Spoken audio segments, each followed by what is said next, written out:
Alfaro contra López Obrador, el primer round. Más de 100 días como presidente y apenas rendirá protesta. El regreso de la maestra Gordillo y además violencia en la frontera. Acompáñenos en Controversia.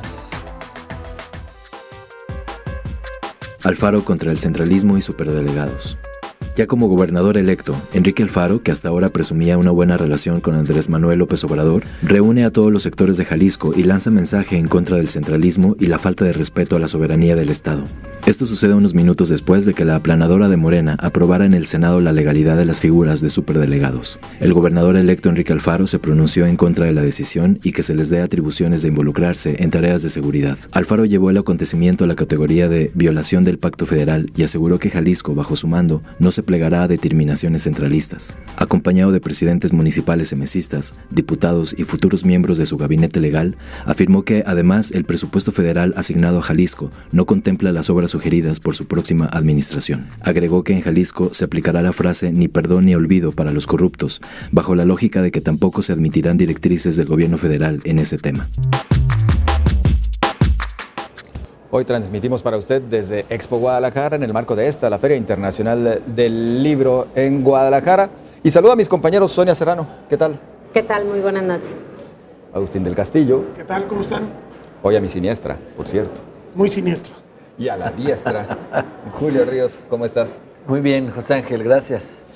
Bueno, pues sí se puede considerar el primer round realmente o ya teníamos varios y podremos esperar muchos espectáculos de este tipo, muchos encontronazos entre el gobierno del estado y el gobierno federal, entre el gobernador y el presidente y su equipo. Seguramente por el perfil de ambos vamos a tener muchos enfrentamientos y muchas diferencias como este. A mí todavía no me queda claro qué hay de fondo. Entiendo la parte política, entiendo la incomodidad que hay de parte del futuro gobierno del estado por, sobre todo, la figura de los superdelegados. Por ejemplo, en el presupuesto he escuchado a algunos legisladores federales de Movimiento Ciudadano, pero como que todavía no les queda muy claro cómo va a ser el proyecto. Y peor aún, todavía ni siquiera saben cómo va a ser el proyecto de presupuesto en Jalisco. Ni qué tendría que tomar en cuenta. Hay un desfase en tiempos que siempre se ha dado y que lleva a una presupuestación un poco ficticia y que además ha generado siempre un exceso de recursos federales que llegan a Jalisco sin estar etiquetados, y por eso todavía no entiendo cuál sea la inconformidad en el tema del presupuesto. Nada más por mencionar algo, el gobernador actual, Jorge Aristóteles Sandoval, ha tenido entre 9,000 y 10,000 millones de pesos anuales extras de presupuesto federal a lo presupuestado. Entonces, no entiendo por qué la preocupación. Y además, algunos diputados locales de MC han señalado que el presupuesto de 2019 local se estaría trabajando hasta que se haga la reforma o hasta que se tenga clara la reforma en la estructura de gobierno, y que el que se presentó por parte del gobernador Aristóteles Sandoval es solamente un trámite. Es decir, si no hay claridad todavía de qué estamos hablando, me cuesta un poco de trabajo saber quién tiene la razón o cuál es el conflicto. En el tema de cuáles son las atribuciones de este superdelegado, ese es otro tema que creo que nos tendría que inquietar a todos, que es cómo se vigila el gasto federal y este ofrecimiento de que ahora tenga que ser un gobierno diferente, porque casi siempre lo que sucedía es que el presupuesto, una vez que llegaba a los estados, se perdía en temas de transparencia, en temas de fiscalización. El porcentaje de revisión que hace la Auditoría Superior de la Federación es mínimo y entonces la mayor parte del recurso se ejerce por las entidades de manera discrecional. O sea, no entiendo todavía cuál sea el motivo de este frente que se para ahí en la rotonda de los jaliscienses ilustres, ni cuál sea exactamente el riesgo que se está corriendo en materia de federalismo. Y te pongo un ejemplo, en el presupuesto de egresos del próximo año ya no vienen los más de 400 millones de pesos que se asignaban al programa de adultos mayores, esta pensión en el estatal que se da a los adultos mayores, con el argumento de que va a ser un sector de la población que se va a atender desde el gobierno federal. Es decir, ahí sí no nos preocupa que se rompa con el federalismo, porque En realidad todavía no queda muy claro a partir de cuándo se podría estar dando la pensión a adultos mayores. Sube la edad, en lugar de los 65 años va a 68 años de edad, y en la federación, aunque se duplica el monto, pues en realidad, imagínate, son 1,000 y pico de pesos lo que recibirían al mes. ¿Qué tendría de malo que se duplicara? ¿Qué van a hacer los adultos mayores con más de 2,000 pesotes? Me parece que estamos hablando ya más de temas políticos que de fondo. Bueno, en realidad hay quien dice también que más vale un manotazo a tiempo. Yo sí lo creo, sinceramente a mí me parece que yo he sido muy crítico del estilo de gobernar que tiene Enrique Alfaro, no me gusta, me parece muy atrabilario, me parece muy arrojado hacia adelante, me parece que tiende a la violencia, sobre todo con grupos. Entonces. No me gusta porque eso lo hace con los gobernados. Ahí me parece que hay una desproporción. Pero en este caso creo que sí es importante, como tú lo dices, dar el golpe de mano, porque yo sí creo que la tendencia de gobierno de Andrés Manuel López Obrador va a ser tratar de ajustar el federalismo por razones buenas y malas. Creo que tendríamos que ponderarlo. Pero sin duda va a padecer. El federalismo es de algún modo un pacto que permite márgenes de maniobra política, no solamente a los gobiernos, también a la sociedad misma, para que pueda ejercer libertades. Me parece que sí es valioso e importante mantenerlo, y sobre todo que no podemos estar simulando 200 años de lucha. La guerra de la reforma fue en buena medida por el federalismo, la revolución convalidó el federalismo. Recordemos que Jalisco es la tierra donde nació el federalismo con Prisciliano Sánchez, por eso por ahí dicen los memes que es Enrique Alfaro Sánchez, porque quiere hacer la refundación. Bueno, más allá de eso, me parece que esa sí es una buena razón. Me parece que en el pasado ya se habían enfrentado, lo que pasa es que Enrique Alfaro había tratado de ver de qué modo hacía un guiño para evitar la confrontación. Tú recordarás que cuando le publicó el video en plenas elecciones de que era amigo de Carlos Salinas y todo eso, Andrés Manuel, la respuesta fue sumamente tibia, muy tibia para la personalidad de Enrique Alfaro. Ahora consideró que ya era necesario irse más. ¿Queda claro qué es lo que le preocupa en concreto? Yo creo que lo que tú dices es cierto, o sea, por supuesto que están perdiendo el margen discrecional y eso sería una mala razón. Ahí estoy totalmente de acuerdo. Me parece que han fallado los gobernadores en rendición de cuentas, en hacer presupuestos que sean verdaderamente claros y que sepamos para qué va cada cosa. Ahí sí tiene toda la razón.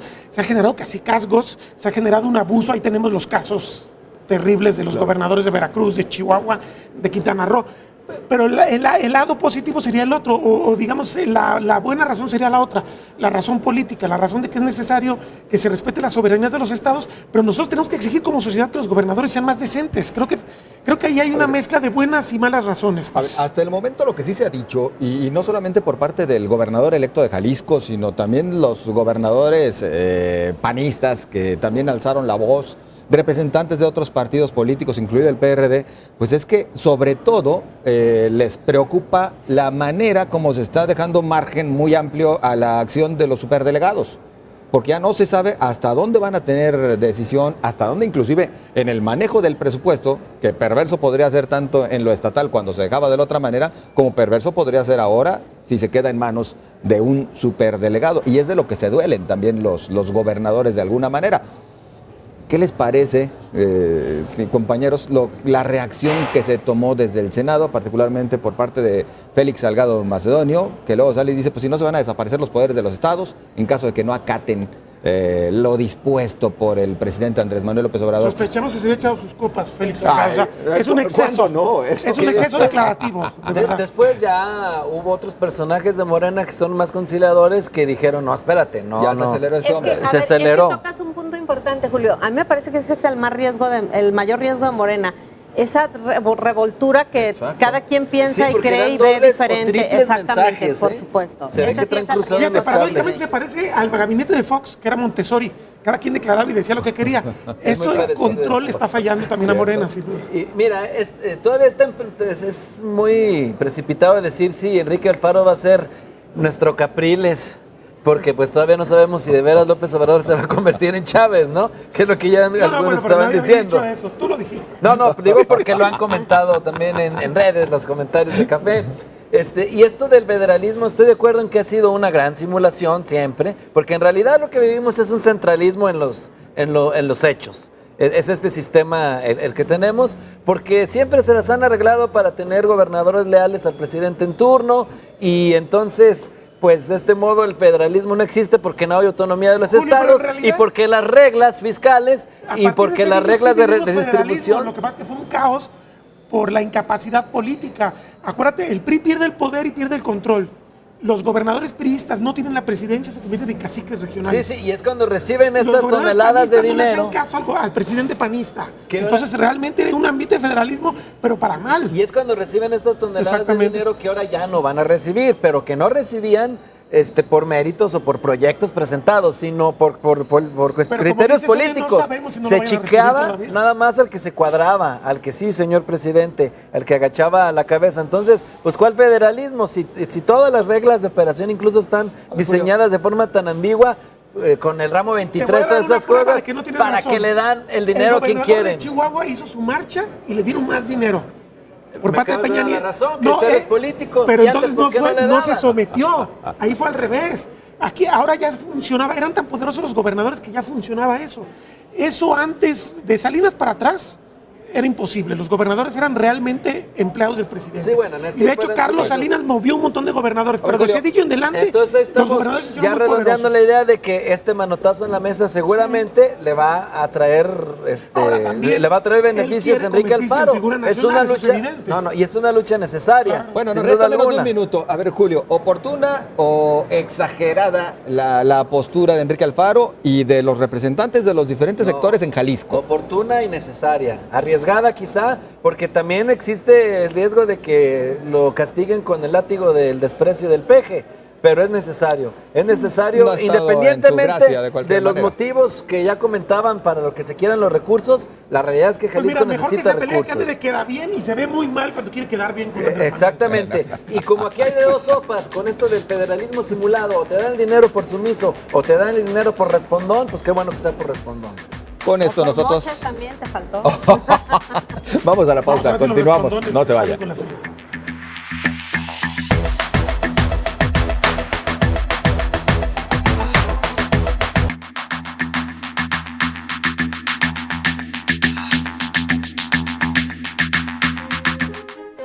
Toma de protesta de AMLO.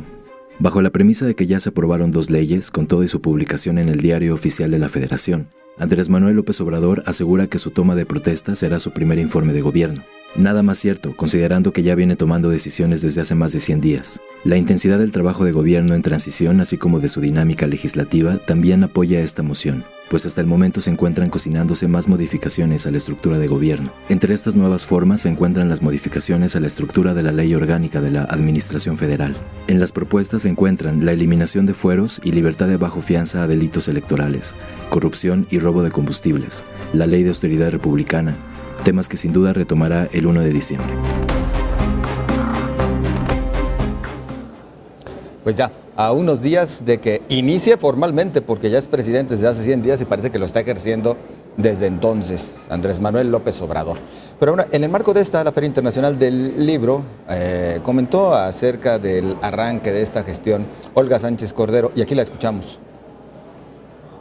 Más que un cambio de gobierno, lo ha dicho nuestro presidente electo en muchas ocasiones, el mandato popular expresó un cambio de régimen político que termine con la corrupción, con la impunidad y con la injusticia.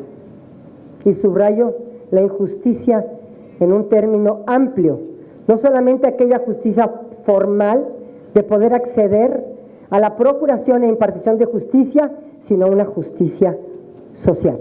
Lo primero, desde luego, es cómo combatir uno de los grandes temas de nuestro país, que es la violencia.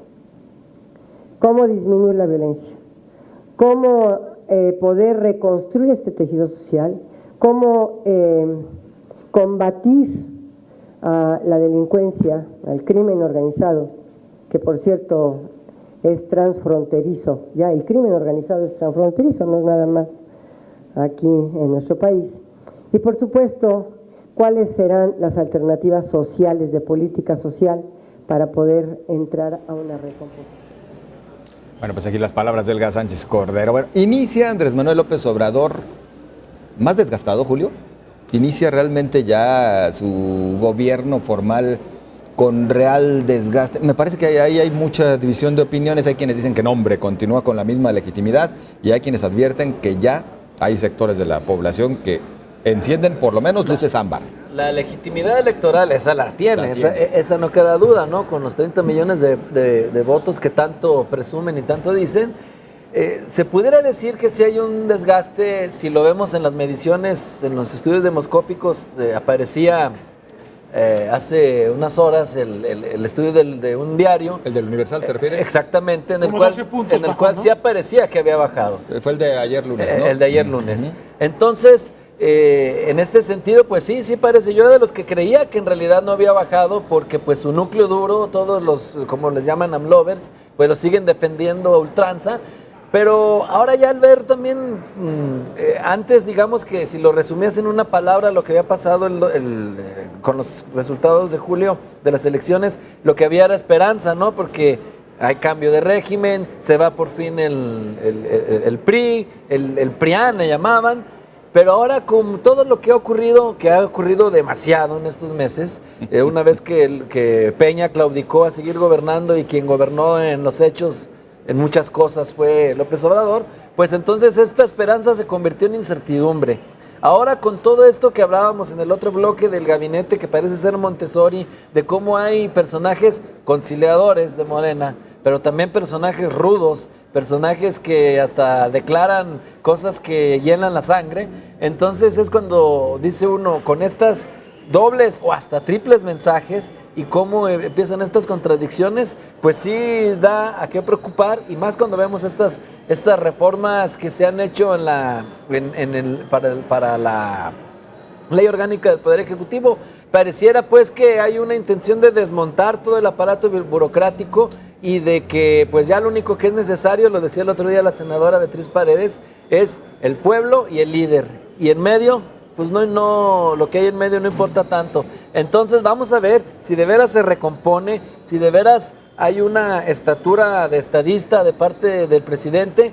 Ojalá que veamos un López Obrador como el que vimos el día de su triunfo, el día de su primer discurso, y no el que ha ido pues cayendo en contradicciones, el que ha ido cayendo en diferentes pues no declaraciones, sino hechos que preocupan, y con reformas. Sobre todo lo que más preocupa es que diga una cosa, pero luego al ver las reformas, luego al ver los proyectos, es otra cosa. Entonces, claro, sí entramos a este toma de protesta con esta incertidumbre. Es el gran temor de algunos sectores, que así como dice una cosa, dice la otra. Y en cuestión de horas pueden cambiar completamente. Mira, yo empezaría preocupado por saber qué quieren decir cuando dicen cambio de régimen. No lo han definido bien, entonces no sabemos realmente a dónde caminamos. Cuando dice, por ejemplo, Olga Sánchez, que hay que pasar de la justicia, no nomás de lo formal, sino algo mucho más amplio, justicia social, yo me pregunto, ¿por qué la justicia social tiene que estar reñida con la formal? Me refiero a que cuando dices que no va a ser formal, entonces parece que todo queda un poquito en la consideración del político que ejerce el poder, en su discrecionalidad. Me parece que es muy importante que si va a haber un cambio efectivo para favorecer a la gente que menos tiene, esto realmente se refleje en un cambio de constitución o de leyes sustantivas, pero que expresen con claridad, porque si no vamos a estar realmente en manos de la consideración de cada líder político y entonces no sabemos a dónde vamos. Es una situación de capricho, de arbitrariedad. Me parece que es muy importante transmitirle a la gente la claridad. Sí, tú votaste porque quieres menos corrupción, tú votaste porque quieres menos violencia, tú votaste porque quieres más justicia. Vamos convirtiéndolo esto en leyes y haciendo que las leyes se cumplan. Me parece que ese es el mejor modo y sería revolucionario, porque México es un país que tiene muchas leyes extraordinarias que no se cumplen. Me parece que eso sería magnífico y creo que todavía esa ambigüedad nos tiene un poquito angustiados a muchos. Creo que 30 millones es muchísimo, la legitimidad nadie se la puede negar. Pero recordemos, 30 millones son apenas 1 de cada 3 posibles votantes en México. Lo que pasa es que no votaron los 90 millones que deberían haber votado, empezamos por ahí. Entonces deben entender que es un bono que se puede agotar si no se hacen las cosas con sensatez. Las mayorías no son 30 millones, las mayorías son seguramente 80 millones si nos ponemos a revisar los análisis que hace de pobreza INEGI. 90% de la población lo que gana, que es menos de 5 salarios mínimos. La justicia tiene que ser para esa gente, de 5 salarios mínimos para abajo, que es muy poquito dinero. Estamos hablando de que son 200 pesos o 0 pesos al día. Esa es la mayoría, esa es para la que debe gobernar Andrés Manuel. Si él logra gobernar para ese 90% de personas, creo que va a ser un presidente extraordinario. Si a la gente le va bien en el bolsillo. Exacto. Si bajara la inseguridad, que eso está más difícil, pero si a la gente le va bien Eso en el es más bolsillo, importante todavía. es más importante todavía, y ve castigo a la corrupción, y ve orden, es decir, si ve resultados, no les importa si hay reformas de superdelegados, si hay lo que sea, o sea, que el sistema, que el régimen, la gente es funcional, la gente realmente incluso hasta resuelve sus necesidades cotidianas por sí solas. Lo que quiere son resultados, no formalidades. El fundamento de la existencia del Estado moderno es que tiene monopolio de la violencia y que te permite la seguridad como persona para tú desarrollar tu vida. Por eso la seguridad es lo más importante y ojalá eso lo ponga como prioridad número uno. Es la prioridad que no, y pues no necesitas decirlo tú, la gente lo dice, en la calle. Negocios sin... Abres una tienda y llega el tipo a cobrarte el derecho de piso, te extorsionan, te roban, pones tu carro en la esquina y le roban la computadora. O sea, es una situación muy precaria para la mayor parte de la población. Y todo tipo de seguridad, también la de los robos chiquitos. Totalmente. Hasta los blancos impactos. Sonia, ¿una nueva constitución sería realmente necesaria para que este país inicie en realidad bajo nuevas reglas en este llamado nuevo régimen, como bien se ha señalado aquí? Me parece que el tema en los gobiernos pasa más por abatir la simulación que por las reformas. Es decir, de pronto creemos que con una reforma resolvemos un tema cuando todas las reformas, y bueno, nuestra Constitución ha sido reformada no sé cuántas cientos de veces. Está irreconocible. Exactamente. Y no ha cambiado nada. Creo que un ejemplo muy claro de lo que regulas desde la Constitución y no pasa es, por ejemplo, el derecho a una vivienda, ¿no? Para todos los mexicanos. A ver, yo en términos generales creo que lo primero es, vivimos una situación inédita con un presidente electo que se convirtió prácticamente en presidente de facto durante un periodo muy largo. Esto de por sí, el poder lleva al desgaste. Se desgastó obviamente antes de haber siquiera rendido protesta. Esto que menciona Julio, la primera medición que se hace ya sobre su popularidad, ya aparece unos puntos abajo con respecto a la medición que se había hecho anteriormente. La otra parte es que seguramente al empezar a tener acceso a mucha de la información formal, ha tenido que matizar y recular incluso en algunas de las ofertas que había hecho en campaña. Y esto ha motivado la desilusión de un porcentaje alto de mexicanos que pasan por temas esenciales como la seguridad y la economía. ¿Cuáles son los dos puntos que en este momento quizá más molestan a los mexicanos? Es vivir en un país tan inseguro, en donde ni siquiera el derecho a la vida está garantizado, y en el tema económico, el de la gasolina, que también ya reculó y dijo que por lo pronto no habría cambios en el tema de cómo se ha incrementado el precio. Otra parte tiene que ver con, era evidente que no podía sacar al ejército de las calles de un día para otro, que a su llegada no podía llegar y modificar esto. Era evidente que la estructura de seguridad que ha venido funcionando o ha venido no funcionando en nuestro país no podía cambiar radicalmente de un día para otro, porque quizá nos dejaría en peores circunstancias. Pero el problema es que tampoco ha explicado si esto va a ser un proceso de transición para llegar al ideal que él nos planteó en la campaña, y es lo que genera, me parece, tanta inconformidad entre los ciudadanos. Nos resta un minuto y no quiero dejar de lado la consulta, la de este fin de semana, la de los 10 temas prioritarios dentro del gobierno federal, y bueno, con un resultado pues mayoritario a favor de los 10 puntos. A favor. Sin sorpresas, ¿no? O sea, la única sorpresa chiquita fue que el Tren Maya fue el proyecto menos popular de la consulta, pero de todas formas va, ¿no? Pasa. Claro. Y que pues el que tuvo más votos creo fue el de los medicamentos gratuitos, que pues siempre ha sido una bandera social. Lo que es muy preocupante es lo que dijo la presidenta de Morena, J.D. Cole, que el que estaba en contra de los proyectos es porque no quería México. O sea, este tipo de lógica, este tipo de dialéctica me parece que pervierte mucho la libertad de un ejercicio que de por sí ya metodológicamente es cuestionable. Que matice, que recule, no preocupa tanto en... No, de hecho me parece bien, eso habla de que él está viendo la pero realidad. lo que sí preocupa es que unos vayan por un lado, otros por otro y otros también por otro. O sea, eso es lo que sí preocupa mucho, que no hay orden ni entre ellos. A como un país de buenos y malos, es decir, el que no está conmigo está contra mí. Eso también es grave. Que eso ya no era nuevo en la retórica. Por supuesto, claro. De López Obrador desde hace 12 años. Tenemos que ir a la pausa. Continuamos.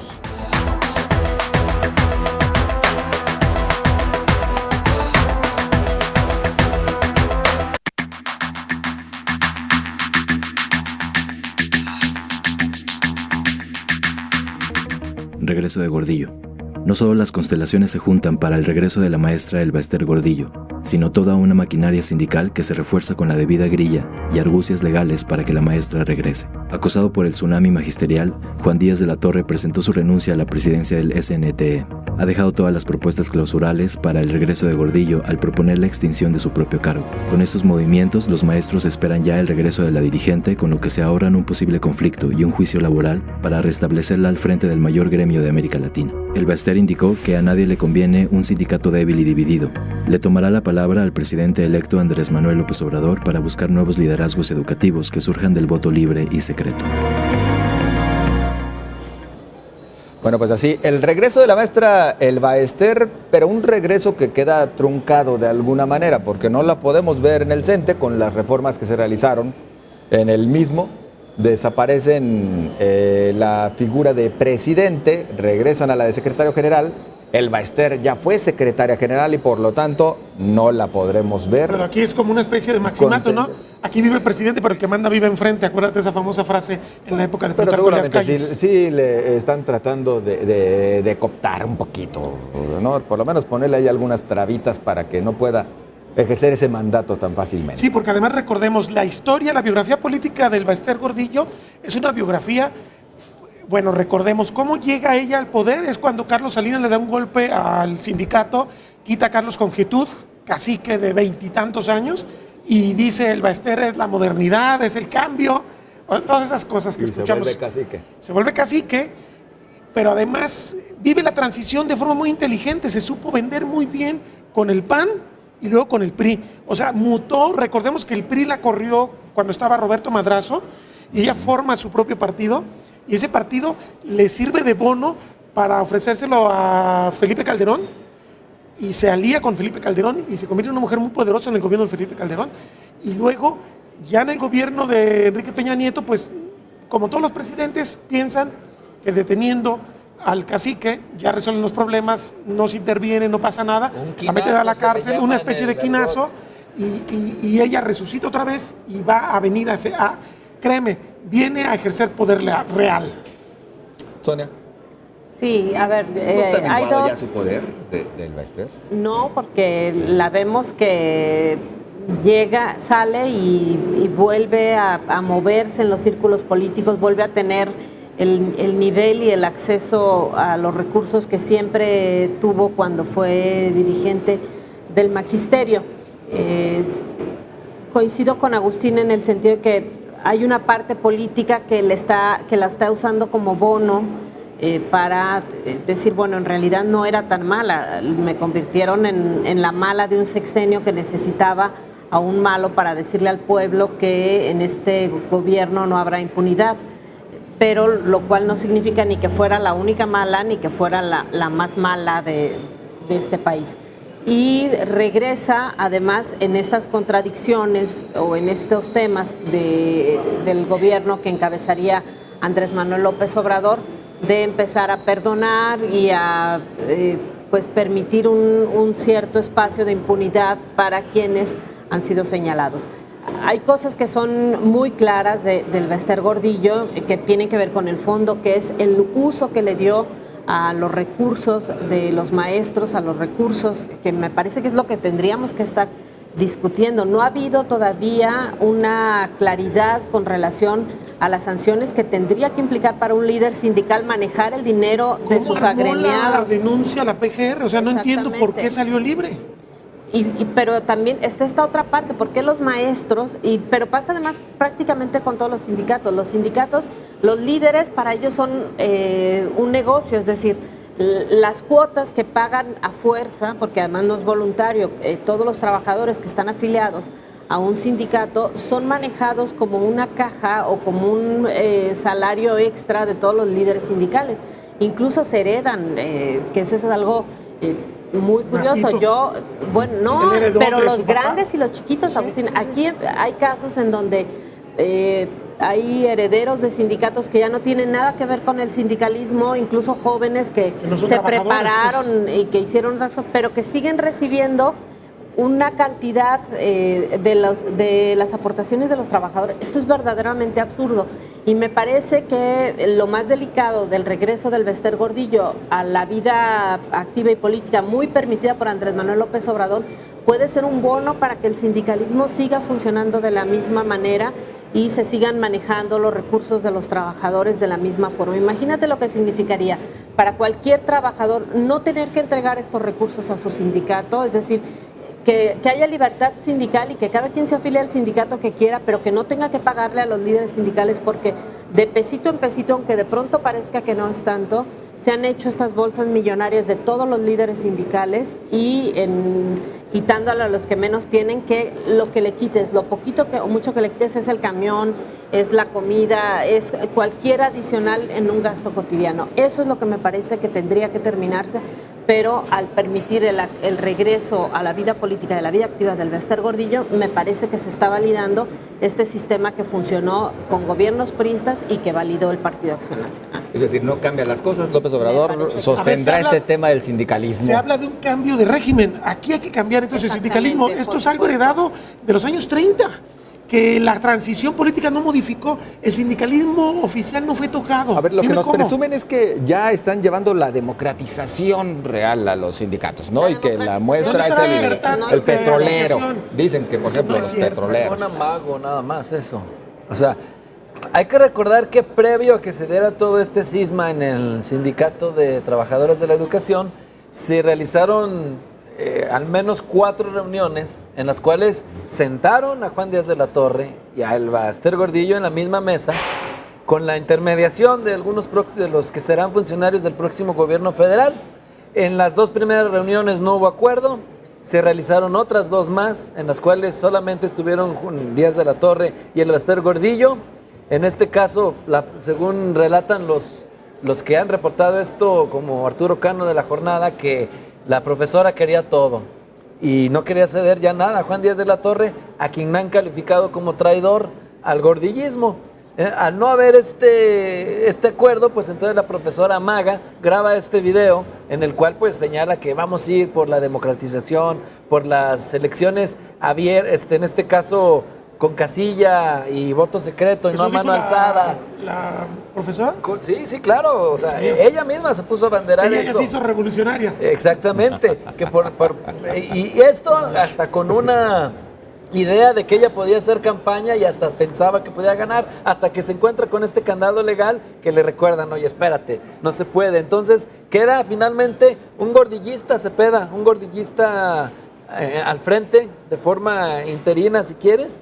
Y pues quien va a seguir teniendo los hilos y va a seguir controlando el sindicato va a ser la maestra Gordillo, que pues si bien ya no es la figura política tan importante que fue durante los últimos casi 30 años, ya ahora un poco menguada, sí seguirá siendo la voz cantante y quien parte el queso dentro del sindicato, sin duda alguna.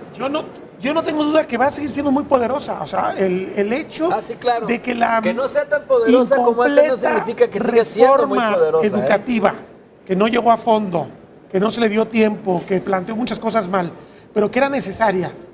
Volvemos al tema, cambiamos régimen, entonces cambiemos también el sistema educativo. El país está arrastrando uno de los peores sistemas educativos básicos del mundo. Por eso no tenemos gente preparada, por eso no hay gente capacitada para Por eso no se diversos sale de la oficios. pobreza, de la miseria. Exactamente, y por eso me parece un error grave pensar que aumentando la inclusión a nivel superior vas a resolver los problemas del país. No, primero tienes que mejorar la calidad de abajo, primero que aprendan a leer, a escribir, que aprendan a hacer sumas y restas. Este país tiene un déficit de cosas básicas impresionante. No vamos a evolucionar como sociedad si no resolvemos Pero esto. eso sí, nada más que la reforma educativa, el error que tuvo fue poner como el principal villano a los profesores, siendo que si bien en algunas regiones del país se le han pasado de paro en paro, no en todos lados son el profesores, villano. son el sindicato. ¿Y qué Una debes cosa hacer? muy distinta Cuando es el algo se hace mal, sindicato a los profesores. mejóralo. Pero Es si lo más, cancelas y regresas a las viejas reglas que sí, estás claro, haciendo. la mayoría de los profesores obviamente no quieren ni al Bester Gordillo ni al CENTE, ¿eh? Y Dale libertad algunos lo para que se dicen y organicen. otros para adentro, A ver, y pero hablando- no, de que no la quieren, no la quieren. Hablando de los sindicatos, ¿a cuál le debe más López Obrador o a cuál le dará más juego? ¿El CENTE o la CENTE? No, el CENTE, Bueno, definitivamente. la CENTE Es que la CENTE no tiene tanto es muy peso, pequeña, exacto. exactamente. Tiene peso en dos entidades. Pero te puede causar desestabilizar muchas cosas. Tampoco deben de descuidar a la No, no a la la van a coordinadora. descuidar. Y esto que ocurrió ahora fue una salida temporal para que no hubiera presión de la coordinadora, ¿eh? Porque si hubiera entronizado de nuevo Gordillo, no quisiera ver lo que hubiera, cómo hubieran sacado las uñas la gente de la CENTE, de la coordinadora, ¿eh? Pero yo creo que como tiene que gobierno- mediar ahí con dos, es uno de esos grandes escaramuzas que tienen que ser los gobernantes. Como gobierno va a ser un gobierno proclive al acuerdo con las cúpulas sindicales. O sea, me parece que en ese sentido no hay un cambio de régimen. Hablemos del cambio de régimen. ¿Dónde está el cambio de régimen con los sindicatos? Yo creo que más bien es volver al esquema de los 30 a los 80. Y el otro partido de el Bester Gordillo, ahora tras haber perdido el registro nacional, se va por la creación de partidos estatales, ¿verdad? Es el camino que van a seguir. Pues sí, pues No hay que tienen de tratar otra. de tener ahí algún Nueva alianza. botincito, alguna monedita de cambio, pero pues ya está muy cuesta arriba, ¿no? Ya no es lo que fue. Pues nunca fue la gran cosa, más bien era la manera como negociaba la maestra. Es que ya no es lo que fue, es el PRI. Pero en este país donde está la clase política acostumbrada a una negociación al estilo de tírale arriba para caer en medio, pues entonces esos 2, 3 puntitos que tuviera Nueva Alianza los explotaban, no como el Verde, esos sí eran buenos para Con López inflar. Obrador le sacaron una renta muy con Pero López Obrador, estos con Calderón. con Felipe Calderón, perdón, le sacaron muy buena renta. Y ahora también apoyando a López Obrador, todas las fuerzas gordillistas, sin duda le van a sacar provecho. Saben hacerlo. Encontrarán otras vías de negociación distintas a la del partido. Exacto. Bueno, pues con esto vamos nosotros a la pausa. Continuamos enseguida. No se vayan.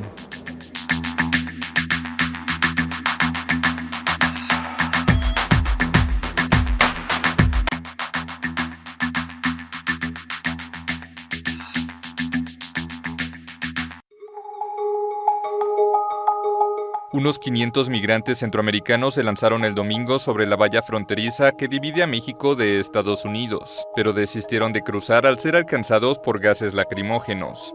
Los migrantes treparon sobre una de las dos vallas fronterizas y un puñado consiguió por momentos superar la segunda, cubierta de alambre de púas. Los centroamericanos habían participado más temprano de una marcha hacia el puente fronterizo El Chaparral, en la ciudad de Tijuana, para exigir que Estados Unidos les permita solicitar refugio.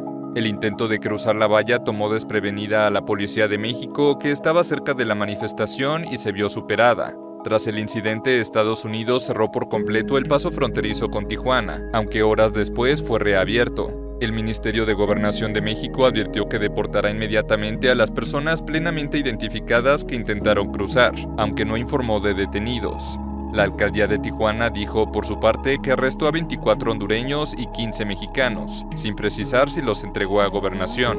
Estos migrantes, en su mayoría hondureños, salieron hace más de un mes de San Pedro Sula y más de 5,000 han llegado hasta Tijuana. El presidente estadounidense Donald Trump ha advertido que no permitirá que pidan refugio quienes crucen ilegalmente y ha amenazado con cerrar toda la frontera sur. Gracias por continuar con nosotros. El domingo, migrantes centroamericanos trataron de romper la valla que divide a México con los Estados Unidos. Pues sí, brincársela, y en respuesta, desde los Estados Unidos Unidos fueron lanzados gases lacrimógenos a este grupo de personas, entre los que se encontraban, por supuesto, mujeres y niños. Nada más para continuar con el contexto de lo sucedido, también el gobierno mexicano ha advertido que deportará a cerca de 500 de estos migrantes por haber procedido de manera violenta tratando de ingresar al vecino país del norte. Y bueno, es del tema que platicamos ahora, en este seguimiento que en los últimos programas hemos dado a este tema de la caravana migrante. A ver, Julio. Mira, pues hablamos de personas, niñas, niños, mujeres que vienen huyendo de la violencia, que vienen en busca de una vida mejor, que obviamente si están haciendo esto es porque quieren una oportunidad.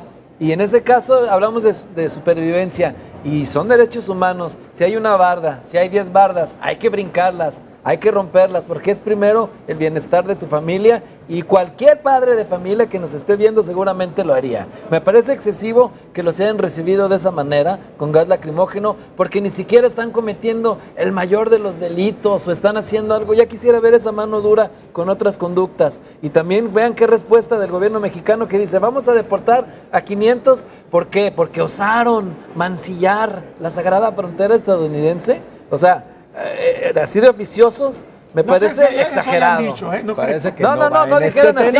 Parece que no va en este tenor. Sí, casi les faltó. Los gases se arrojaron en territorio mexicano. Exactamente, les preocupa más la soberanía del otro país que el hecho de que hayan aventado los gases a tu propio país. Pero yo les hago una pregunta, ¿a poco esperaban que el gobierno de Estados Unidos los recibiera? No los iba a recibir. Que les dejaran Estados pasar. Unidos Estoy de acuerdo en está eso. blindado y además utilizó electoralmente Donald Trump. Obviamente que la coronación de la historia iba a ser que llegaran a la frontera y que los fumigaran, que es prácticamente lo que hizo. O sea, eso es parte de esta narrativa por la que ha apostado este presidente para tratar de estigmatizar a los centroamericanos o a los mexicanos o a lo que no es estadounidense como un elemento nocivo para la sociedad de Estados Unidos. La verdad es que esto era lo más fácil que iba a ocurrir porque era demasiado visible. El lado positivo de ser visibles fue la seguridad en el trayecto entre el Suchiate y el Bravo. Bueno, en este caso es Tijuana, no es el Bravo, pero es la frontera, pues. Pero obviamente ser tan notorios iba a generar este inconveniente. Obviamente no podían hacer lo que hicieron en la frontera de México. No iban a tener esa consideración y va a ser imposible que entren de ese modo. Entran todo el tiempo, son miles los que entran por la frontera porosa México-Estados Unidos, pero de otro modo, obviamente. La visibilidad los hace, en este caso, muy, muy complicada la situación para ellos, porque no va a tolerar una sola entrada al gobierno de Trump. Estaba cantado que esto iba a ocurrir. Exactamente, sí. Lo que hubiera sido la salida civilizada es, a ver, vamos viendo las solicitudes de refugio, se analizan, se les da el proceso legal y vemos a quién se lo damos. Pero, era el proceso en el que se encontraban, se supone, ¿no, Julio? Porque nada más que sí, el gobierno de Donald Trump dijo, a ver, se van a hacer las revisiones respectivas de todas estas solicitudes, pero mientras tanto ustedes permanecen en México. Es decir, se lavaban las manos desde el inicio, no iban a permitir que ingresaran en ningún momento a su territorio, salvo que se les conceda ese refugio caso por caso. Sí, no, me parece que el manejo no era adecuado y se veía venir esto. Eso es lo más triste. Yo creo que toda la historia de Estados Unidos, nadie ha invadido de ese modo Estados Unidos. O sea, es por goteo este asunto. Es por, buscas el espacio, buscas la hora, te cuelas, te vas con discreción. Pero así, hacer una irrupción, creo que, imagínate, para el ego de, no nomás de Donald Trump, de Estados Unidos, ¿tú crees que esto iba a ser tolerable? Pues era evidente que estaban expuestos a esto y que el gobierno mexicano debió haberlos exhortado a que mejor se esperaran tranquilamente en Tijuana a que se negociara algo. Y disculpen, era muy difícil. Les salió barata, ¿eh? Les salió barata, porque hay que recordar que no hace mucho, desde los Estados Unidos dijeron que se estaba dando autorización a los militares para que hicieran uso de las armas. Que ¿cómo lo van a hacer en territorio mexicano? Eso hubiera sido una violación de la frontera, que sí es, pero no es lo mismo Gaza. Sí, pero eso lo puedes hacer adentro de tu territorio. Estoy de acuerdo en que les salió barato, porque si luego primero pasan y a lo mejor adentro hay otro asunto, sí podrían usarla, ¿eh? Claro. Sonia. Por supuesto que fue una mala estrategia por parte de los migrantes, aunque tampoco creo que sea como mucha gente lo maneja, que hay algo detrás de este movimiento y que los están arrojando como carne de cañón. Me parece que simplemente mala información, creyeron que justamente porque se mueven por razones humanitarias iban a ser recibidos bajo esas condiciones en Estados Unidos. Como señala Agustín, la frontera entre México y Estados Unidos es una frontera muy fácil de vulnerar, encontrando los puntos débiles. Incluso hay cierta tolerancia en algunos estados para que esto se pueda dar. Hay algunos puntos que son de mucho más fácil cruce. Sin embargo, bueno, pues era evidente que en la forma en que intentaron hacerlo no se les iba a permitir.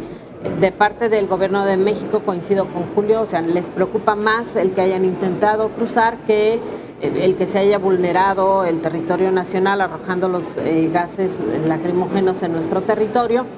Y la verdad es que las imágenes que vimos de lo que estaba sucediendo en el momento, porque además hay muchos medios de comunicación en ese punto, pues son dramáticas. Me parece que se tiene que encontrar una salida. Lo hemos visto, por ejemplo, en lo que estaba sucediendo en Europa con la migración de africanos y de Medio Oriente, que obligó a los presidentes de los países a sentarse a platicar qué van a hacer con esta población. Quizá de México, Estados Unidos y Canadá tendría que empezar a revisarse una salida humanitaria a este grave problema, porque es evidente que ni están pensando en quedarse en México y lo van a seguir intentando. Afortunadamente fue este incidente con gases lacrimógenos. Yo creo que sería terrible provocar a Estados Unidos para que utilizara armas de fuego, y me parece que el costo de frente al mundo sería también terrible para Donald Trump.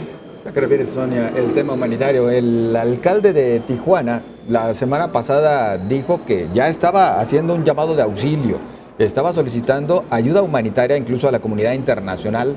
Acusa al gobierno federal que le ha dejado solo, que la Secretaría de Gobernación no ha atendido el tema, que él ya ha destinado más de 500,000 pesos para el apoyo a los migrantes centroamericanos, y él decía que no estaba dispuesto a gastar el dinero que tiene a disposición del pueblo de Tijuana para estarlo utilizando con los migrantes. De ahí pues este llamado que decía a la ONU y a la Comisión Interamericana de Derechos Humanos solicitando ayuda humanitaria. ¿Qué opinión les merece también? A ver, el gobierno de la República ciertamente es el primer responsable, y el gobierno de la República es el que ha firmado los acuerdos, tratados internacionales para proteger a los migrantes.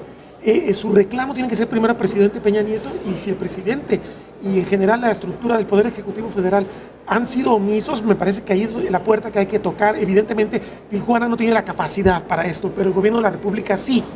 El gobierno de la República además permitió el paso de la caravana por todo el país, entonces lo lógico es que sea consecuente y que en cada punto cuide que las cosas no se salgan se generen en desórdenes, que haya seguridad suficiente para todos, para los migrantes y para los que colindan con ellos, que no se acerque el crimen organizado, que es lo que más le preocupa a los migrantes. Ahí no está de más, puedes recordar lo que les ha pasado en muchas ocasiones a los migrantes en el territorio mexicano. Es terrible, y yo entiendo que sí, en ese sentido vayan organizados y vayan en caravana, pero si no hay un gobierno responsable de atenderlos y de responder ante la comunidad internacional, pues no pueden las ciudades y los municipios con estrecheces o con presupuesto ya definido para ciertas cosas atenderlos. ¿No te parece una omisión intencional, Agustín? Podría ser. Me parece que la forma en que México se ha replegado a lo que le ha dicho Donald Trump en materia migratoria, incluso recordemos cuando se pusieron complicadas las condiciones de negociación del Tratado de Libre Comercio, en México hubo muchos que presionaban al presidente Peña Nieto para que se echara atrás en estos pactos que hay con relación a la migración de otros países utilizando a México como tránsito. Me parece que son omisiones intencionales por parte del gobierno federal. Pues más bien es descuido porque ya les está valiendo todo. No, ya se van los señores. Yo creo que se ven presionados. Presionados. Bueno, así han actuado todo el Presionados por los vecinos del norte. Si de por sí los estadounidenses no han querido que se convierta en parte de las negociaciones del libre comercio, el libre tránsito de personas para los mexicanos, pues menos. O sea, aquí esta es una situación muy precaria siempre para el mexicano. Obviamente le dicen, si tú no me arreglas esto, yo menos te voy a dar oportunidad. Y con esta suerte de chantajes Estados Unidos pretende resolver un problema. pero yo digo que es más mediático porque si no se hubieran ido en caravana y se hubieran sorteado con éxito el terrible problema de la inseguridad de México, ya se habrían pasado muchos la frontera. Claro. O sea, O a lo este mejor problema muchos ya lo hicieron. Exactamente, pero sin También. ser muy Claro. visibles. Estados Unidos tiene que enfrentar este problema tarde o temprano con una estrategia inteligente porque no va a poder, va a llegar un momento que le va a pasar lo que a otros grandes imperios, que las fronteras se van a ver rebasadas por la enorme cantidad de migrantes y sobre todo yo lo recuerdo como lo dije, de Donald Trump? por lo menos de las instancias migratorias y de la política estadounidense. Yo digo que con la crisis de cambio climático que se viene para Centroamérica y México, Se la van a migración venir va a elevarse y va a ser una situación verdaderamente política, verdaderamente difícil para Estados Unidos. Pero a corto plazo, con estos que ya están ahí en Tijuana, lo decíamos Que al en parte inicio. son migrantes de cuando cambio la climático gente- también, no nomás Ajá. de la política. Ahora con esto que están ahorita, ya decíamos al inicio, cuando la gente está desesperada, pues le gana la angustia en vez de la razón y por eso se brincan las bardas. Entonces seguramente se van a desesperar cuando pasen los días y entonces a lo mejor van a intentar ¿Cómo otra vez migraron hacer los eso. irlandeses o los italianos en el siglo XIX muriéndose Sí. de hambre y Va- llegaban a Estados Unidos como podían? Va- Así ha sido la migración Así siempre en es. Estados Unidos. Entonces seguro con la desesperación van a intentar hacerlo y quién sabe Dios qué pase. Debe de haber sensibilidad y una salida de otro tipo. Y bueno, y también lo malo es que como no los van a dejar a pasar, seguramente no van a durar toda la vida en Tijuana y quién sabe cuál sea su destino, a dónde van a ir Van a y irse en manos de pasando de a quién van a poquito, como caer. decimos. Claro. Pues compañeros, llegamos así al final de Controversia. Muchísimas gracias, muy amables. Buenas noches. Buenas noches. Buenas noches. Y hasta la próxima semana. Pásela bien.